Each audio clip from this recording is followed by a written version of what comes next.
za jumla.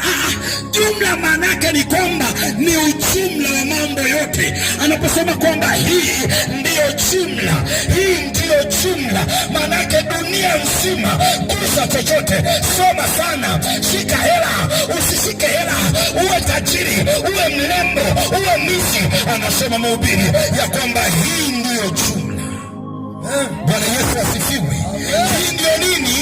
Hii ndiyo jumla.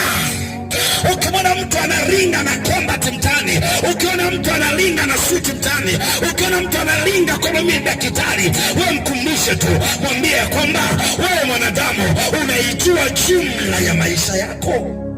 Unajua katika haya jumla yake unatakiwa ufanye nini? Bwana Yesu asifiwe sana. Wanadamu hawajui ya kwamba jumla yetu ya maisha ni kitu gani. Lakini mhubiri anatuambia jioni ya leo ya kwamba hii ndio jumla ya maneno yote yamekwisha sikia.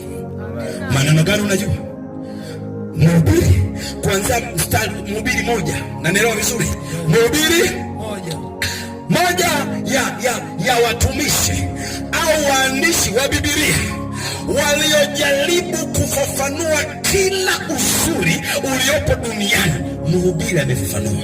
Ndio radha ya kila kitu, uchungu wa kila kitu, Mhubiri amesoma. Kitabu cha Mhubiri ni kifupi sana, lakini kimefafanua. Amina. Ukisema wewe unaijua raha ya hela, kamuulize nani? Mhubiri. Ukisema wewe unajua raha sijui ya kumiliki majumba, nenda kamuulize Mhubiri.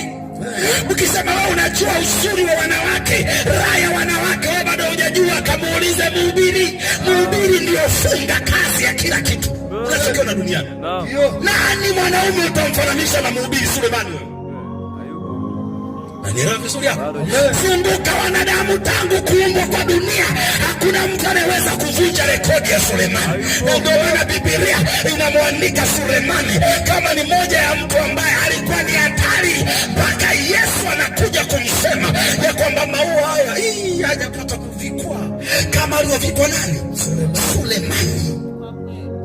Maanake Sulemani kama ni kwa habari ya fahari ya dunia alijua. Nasema wanawake, jana nimehubiri kwa habari ya zinaa, kwamba zinaa ni mbaya, uzinzi ni mbaya. Zinaa haijawahi kumheshimisha mtu, zinaa haijawahi kumbariki mtu. Hata kama upo kanisani ukijificha unafanya zinaa, zinaa itakuaibisha tu. Haleluya.